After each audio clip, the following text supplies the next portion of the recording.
Salut à toi et bienvenue. Aujourd'hui, on va plonger au cœur d'un sujet absolument crucial, l'art de la négociation commerciale. Et on va le faire avec un seul et unique objectif en tête. Un objectif qui est, soyons clairs, vital pour ta boîte. Comment on fait pour protéger et même pour faire grimper ses marges? On va s'attaquer tout de suite à un problème que, j'en suis sûre, tu connais par cœur. C'est cette pression constante sur les prix. Tu sais, cette petite musique qui revient sans cesse et qui vient grignoter ta rentabilité jour après jour. C'est un vrai combat, surtout quand tu lances ta start-up et que tu as l'impression de devoir tout prouver. Justement, on va complètement changer notre façon de voir la Lego. Oublie le champ de bataille, le ring de boxe. Non, pense plutôt à une partie d'échecs. Ce n'est pas celui qui crie le plus fort qui gagne, loin de là. C'est celui ou celle qui a le mieux préparé ses coups, qui a anticipé. Allez, c'est parti, voilà notre plan de jeu pour aujourd'hui. On va commencer par les fondations, l'état d'esprit, et on va monter crescendo jusqu'à des tactiques très concrètes que tu pourras appliquer dès ton prochain rendez-vous. Ok, première étape, et c'est sans doute la plus importante. Tout commence dans la tête. Il faut que toi, tu sois intimement, profondément convaincu que ton prix est le bon, qu'il est juste, qu'il reflète parfaitement la valeur que tu apportes. Parce que si tu n'y crois pas à 100%, comment veux-tu convaincre qui que ce soit en face ? C'est vraiment la base de tout. Ta conviction, elle se ressent, elle transpire dans ta voix, dans ta posture. Si tu doutes de ton propre tarif, même une fraction de seconde, même inconsciemment, ton client va le sentir. C'est comme une faille, et crois-moi, il va s'y engouffrer. C'est aussi simple et aussi brutal que ça. Bon, maintenant qu'on a le bon mindset, on peut passer au cœur du réacteur, là où tout se joue vraiment, la préparation. C'est là, en amont, que 80% du travail se fait. Retiens bien ce chiffre, grave-le-toi dans la tête. 80-20. 80% de ton succès en négociation vient de ta préparation. Le reste, les 20%, eh bien, c'est ce qui se passe pendant le rendez-vous. C'est un investissement de temps, c'est sûr, mais c'est l'investissement le plus rentable que tu puisses faire. Et l'arme secrète de ta préparation, elle a un nom. C'est la BATSNA, ou MESORE en français pour meilleure solution de repli.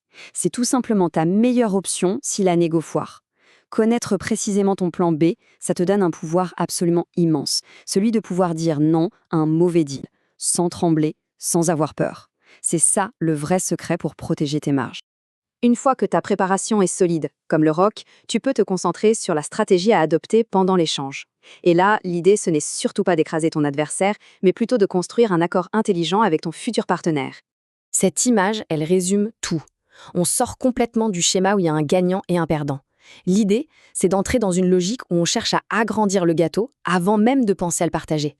On crée de la valeur, ensemble. Et pour ça, il y a un principe fondamental qui vient de la célèbre méthode de Harvard. Ne t'arrête jamais aux positions affichées, tu sais, la demande brute, la partie visible de l'iceberg. Non. Ton job, c'est de creuser pour comprendre les intérêts, les vrais besoins, les motivations qui se cachent juste en dessous. C'est en comprenant le pourquoi de sa demande que tu trouveras des solutions créatives et gagnant-gagnant. Ces 4 principes, c'est un peu ta boussole pendant la négo. Ils t'aident à rester concentré sur le vrai problème, à pas te laisser déborder par les émotions ou l'ego. Et surtout, ils permettent de bâtir une relation de confiance qui va durer bien plus longtemps que ce simple contrat. Ok, maintenant, passons au concret, au dur, les tactiques. La question à 1 million. Comment tu gères les demandes de concession sans juste baisser ton prix et regarder tes marges fondre comme neige au soleil? Alors ça, c'est la règle d'or. Une phrase de Philippe Corda que tu devrais te faire tatouer sur l'avant-bras. Une concession, ce n'est jamais, au grand jamais, un cadeau. C'est un échange. Si tu donnes quelque chose sans rien demander en retour, tu envoies un message terrible, celui que ton offre de départ était gonflée. Avec cette approche en 3 temps, tu changes tout. Tu transformes une simple demande de remise, qui te met sur la défensive, en un véritable dialogue constructif. D'abord, tu argumentes, tu défends la valeur de ton offre. Ensuite, tu ouvres la porte. Et enfin, tu proposes un échange. Ça change complètement la dynamique. Et c'est là que ça devient super intéressant. Tu as une tonne de levier pour créer de la valeur pour ton client sans toucher à ton prix. Une extension de garantie, ça peut te coûter très peu, mais avoir une valeur perçue énorme. Une formation offerte, des délais de livraison plus souples. Sois créatif, c'est la clé pour protéger ta marge sur ton produit principal. Une autre technique hyper puissante, décompose le prix. Un investissement qui peut paraître énorme, comme ça, d'un bloc, devient beaucoup plus acceptable quand tu le ramènes à un coût par jour, par semaine ou par utilisateur. Psychologiquement, un investissement de 11 € par jour, c'est le prix de 2 cafés. Ça passe beaucoup, beaucoup mieux qu'un chèque à 5 chiffres.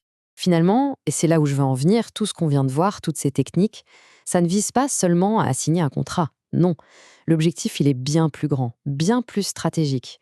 On parle de construire quelque chose sur le long terme. En négociant de cette manière, de façon collaborative et intelligente, tu arrêtes d'être un simple fournisseur. Tu deviens un partenaire. Et la différence est énorme. Des partenaires, ils ne te lâchent pas pour une remise de 5% chez le concurrent. Ils restent. C'est comme ça que tu fidélises, que tu crées de la rétention et que tu bâtis une boîte vraiment solide. Alors, je te laisse avec cette question pour réfléchir.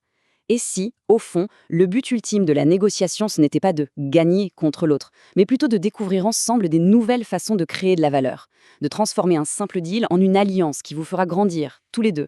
Pense-y.